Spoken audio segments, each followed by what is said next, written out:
I'm in Inglewood, living off Arborvitae. I'm on government assistance, and I run out of money, and I had to buy Pampers for Jelani. And I had $11.42 in the bank. And I remember wrapping my son in a towel for 2 days. You know, someone said, because when I tell the story, I always get teary-eyed. And someone said, do you fabricate the tears because you've told the story so much? No, I'm a mama.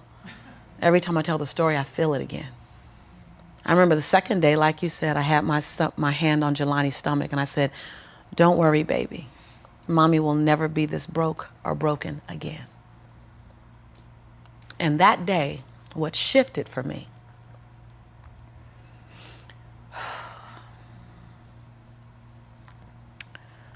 was I was willing, and I don't know if this is going to sound crazy, I was willing to completely die to any form of me that I had been so that I can birth the woman that I was becoming. The reason why a lot of people won't become who they want is because they're too attached to who they've been. And you hear it all the time when people say, I've always been this way. Okay, well, if that's working for you, keep doing that. I knew it wasn't working for me any longer. I had hit my version of rock bottom. So I was willing to let go of everything and everybody. See, another reason why people won't get there is because the doorway is for you to fit through.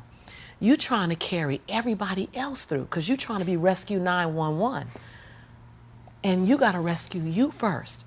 I am much more valuable to my family and to my community because I was willing to let them go through the door myself, teach myself, learn myself, condition myself, and then come back and get them.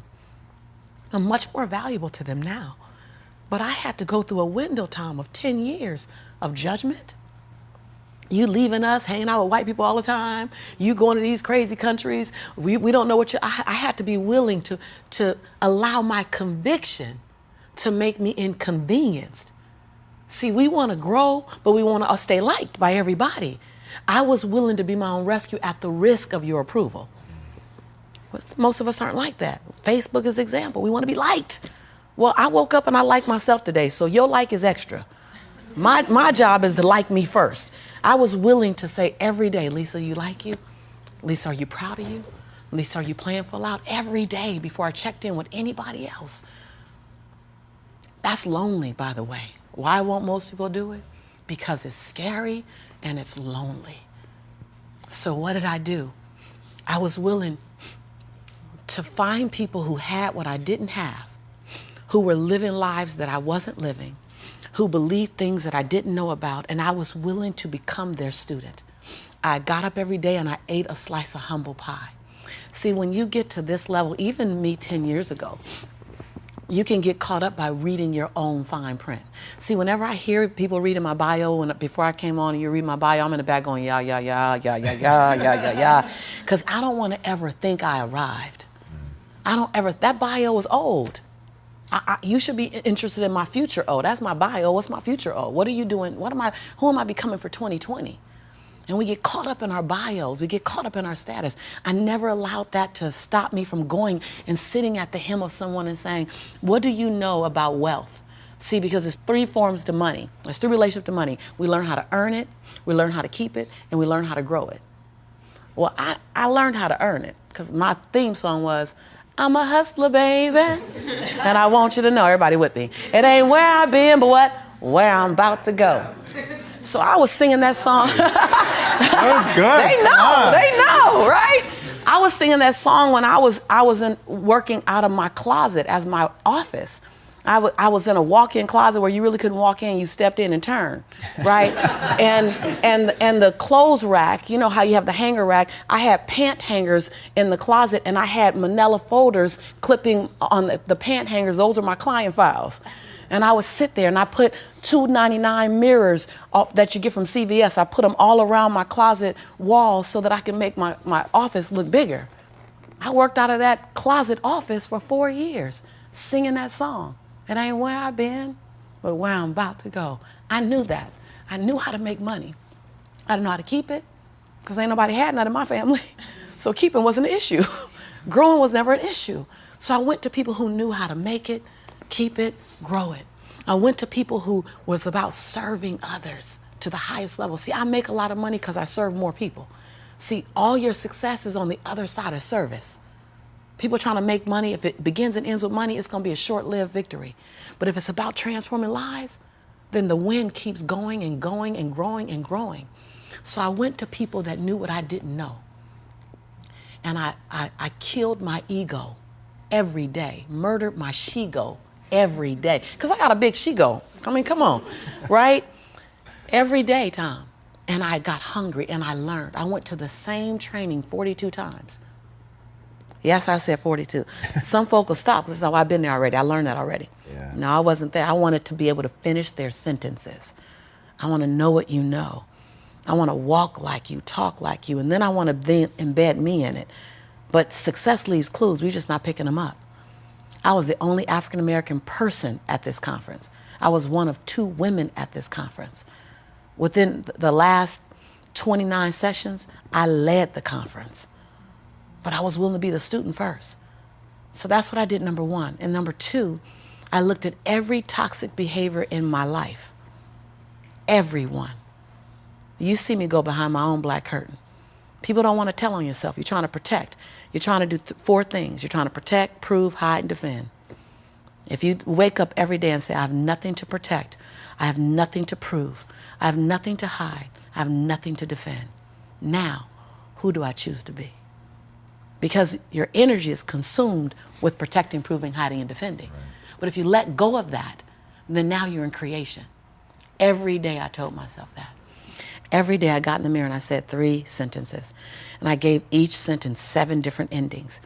And at times I was crying so hard I couldn't understand myself because the ending, the sentence was so difficult to say.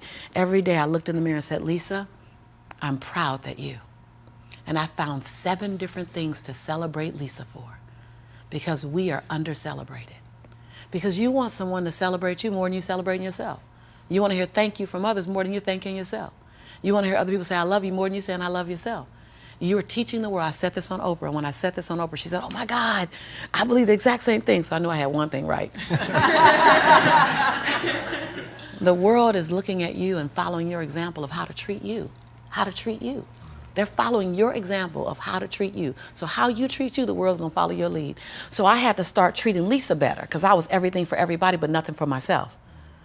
And so every day I got in the mirror and I completed 3 sentences. Lisa, I'm proud of you for. Second thing, Lisa, I forgive you for.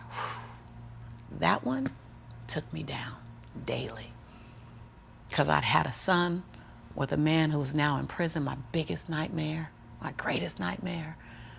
I had been in a relationship that turned mentally and then physically abusive when my son was 3 years old. I made money but lost it. I was on government assistance. I was on welfare. I was on WIC, Women, Infant, and Children. I got a lot of forgiveness that I had to do. But I was willing to forgive myself every day. And every day I said the same thing for like 6 months until it got easier. And then one day I went, Lisa, I forgive you for it. And that thing didn't come up anymore. I was like, ooh, okay, on to the next. 7 different endings. And the last thing I did every day, last sentence, is Lisa, I commit to you that. Because we make bigger commitments to other people. If I commit to y'all something, ride or die, you can bet your last dime that I'm going to be there. I'm going to show up. You're going to get 2 dimes. But I would make commitments for me, for myself, and I wouldn't do it. I.e. my weight. That's interesting. So I started every day celebrating Lisa, forgiving Lisa, and making a commitment to Lisa. And then I was willing to invest money in me. I love this story. I was willing to invest money in me. Literally. Literally. Literally. I worked at LA Unified School District. And I knew I couldn't stay there because they needed a degree. I didn't have a degree. They didn't seem happy. I wanted to be happy. So I would have my son at daycare during the day. I'd work 9 hours. I'd pick him up from daycare, take him back to my office. I take a 30-minute break from 6 o'clock to 6:30 to go get him. I start working from 6:30 until midnight every day at my office on me, every day. Put my son on a little, primary color blanket, something to occupy him. Give him toys that I took the batteries out of so he'd be confused for a little while trying to figure out why they're not working. I'm serious. And I did it every day, every day, every day. I stopped going out to dinner. I stopped going out dancing. I stopped getting my nails done, stopped getting my hair done. And every 2 weeks when Ella Unified paid me, I wrote a check to my dream. And I wrote in the memo line, funding my dream. And I would mail the check to the bank, Wells Fargo. And I mailed a check to myself every 2 weeks for 3.5 years. My family thought, that I was smoking on drugs. Like, she ain't going out. She eating beanies and weenies all week. We think she on drugs, but she's not getting any smaller, so maybe not. And I went to the bank after 3.5 years. This is the story you're talking about. I walked in the bank. I said, I'm just gonna check and see where that account is, because I wouldn't open the statements, because my mother used to say when I was growing up, girl, this money burn in my pocket. And I'm like, I think money hot, and it goes, thank you so much, and it goes away fast. So I'm not gonna open the statement because I don't want to know how much money I have, because I didn't have a healthy relationship to money. I didn't even know a relationship with money. So while I'm at these trainings, they just kept saying save. So I'm like, okay, I'm gonna save. I didn't need the money that I was writing checks for, because it was the money I used on my nails and my hair. And then every check I wrote to myself, I made a challenge with myself that it had to be 5% more than the next check. Wow. Than the previous check. So I didn't really know how to calculate the 5%. So I'm like, well, I'll just add $30. I'll just add $60. I really didn't know anything about it. Then I went out and got a second job. And I started working in the evenings, less on my business and more out on jobs, so I can write a bigger check. So I learned how to live on $31,000. That's all I was living on, $31,000. We can make it, we got it. I sold my Altima I had at the time. I bought an old Ford Explorer. I just skinnied down. I moved out of my 3-bedroom house. I moved in with a roommate. She smoked even. And I was like, okay, I'm gonna put towels under the base of the door. Y'all, you gotta be inconvenienced. I put towels on the base of the door so the smoke wouldn't come in the room with me and my son. We slept side by side in the same bed. Went from a 3-bedroom, 3-bathroom house, 2-story, to a roommate, because I was willing to write a check to fund my dream. And I kept writing, funding my dream, funding my dream, funding my dream. And I walked into Wells Fargo 3.5 years later, and I gave her my name. I said, hi, my name is Lisa Nichols. And she's like, you the funding my dream lady. I was like, yeah. So all these tellers came running around. The manager came around, because I guess everybody had processed a check or two. Right. And they were like, we all been wondering, like everybody wants to know, what's the dream you funded? And I was like, I don't know, but it's gonna cost some money. Think I got a little money now to fund the dream. And so I said, I just came to get my balance and to see where it is, because I haven't opened any of the statements. They were like, what? I said, no, I haven't opened any of the statements because money burns my mama's pocket, so it might burn my pocket, so I don't want to spend it. So she wrote the balance down. You know how they write the balance down, and she turned it and passed it to me, and I looked at it, and I said, no, ma'am, my name is Lisa Shante Nichols. This is my social security number. I don't even want that money because y'all gonna want it back, and I don't want to get in trouble, so can you just give me my account? Because I didn't know anyone in my family that had $5,000 in their account, $10,000 in the account. So when you write down that I have $62,500 in my account, that's not mine. And so they all teared up, like everybody started crying. They're like, no, it's yours. I looked down at my son, Jelani, who was 5 years old now, and I said, Jelani, I think life is gonna change for you and mommy. My son said, Mommy, can we finally go to McDonald's now?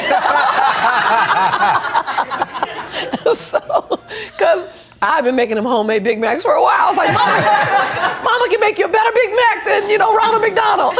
So, because I was willing to inconvenience my entire life. My entire life. I was willing to disrupt my entire life to buy my future, to buy my possibility, to give my dream a chance. See, we're not supposed to tuck our dreams in on the pillow when we get up in the morning. We're not supposed to leave them at home. and go and fulfill somebody else's dream. We're not supposed to do that. That's not what we're wired to do. That's not who we are. Your human spirit doesn't care about the economy. The human spirit doesn't care that my son's father went to prison. The human spirit doesn't care what's happened to your family. The human spirit doesn't care about the past. You may have been molested, or your family may have been broke, or you may have been betrayed, or you may have a divorce. Your human spirit doesn't care about any of that. Your human spirit simply says, what's our command for tomorrow? What do you want to create? It's not keeping score. Your brain is keeping score, because your brain is designed to keep you safe. Your soul, your intuition, your human spirit is designed to make you soar. And when you get to the edge of that stage, I want to get up right now. Can I get up right now? Whatever you want. Okay. Think I'm going to tell Lisa Nichols no? Come on now. When you get to the edge, your brain will always tell you to step back. It's always going to tell you to step back, because you can fall. Always. It's going to tell you to step back. Because before you fell, the last time you did this, you saw someone else fail. You could hurt. You could be off work. It's going to tell you. It's designed to keep you safe. So you have to be willing to play between your brain and your soul.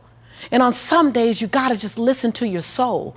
And you got to say, I'm going to leap. I'm going to get to the edge. Most people are at the edge, and you're standing at the edge, and you're watching everyone else fly. That's Pimp My Ride, Watch My Crib, all this stuff. You know, watching people's lives on Facebook. You're at the edge, watching someone else live, wondering what it's going to be like when you jump without ever jumping. And I'm just here to tell you, jump. Because only three things can happen. You're either going to jump and fly, or you're going to jump and fall on something soft, or you're going to fall down hard. Either way, you're going to get back up. You already know you got what it takes to get back up. Your greatest fear is not that you will fall.